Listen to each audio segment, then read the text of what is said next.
साथीहरु हेर्नै पर्ने भिडियो चाहिँ हेर्नुस् है। तपाईहरुलाई आज अचम्म लाग्छ के देखाउँछु चाहिँ डन्ठा मात्रै। यसपालिको मेरो मन्स्टेरा चाहिँ यो स्टाइलले काटेको छ है मैले बोटैमा।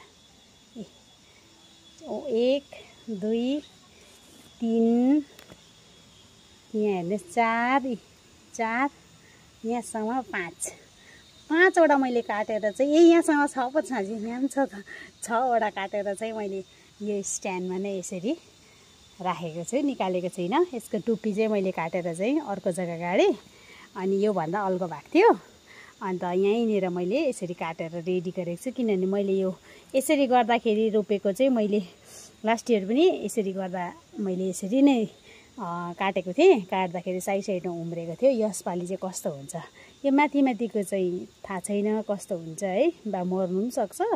तर यो मुनिको चाहिँ हेर्छु म 1-2 दिन रेडी भएर उम्रिने यस्तो हेर्दाखेरि उम्रियो भने चाहिँ यो पत्ताको उयोबाट उम्रिहाल्यो भने चाहिँ ठिकै छ। उम्रेन भने चाहिँ सुक्नुभन्दा अगाडि फेरि निकालेर चाहिँ म माटोमा लाउँछु।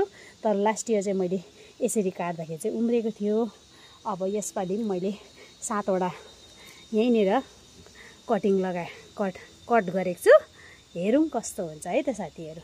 ओके, हेर्दै गर्नुहोस् मेरो यसपालिको यो उम्रेको भिडियो फेरि देखाउने नै छु तपाईहरुलाई।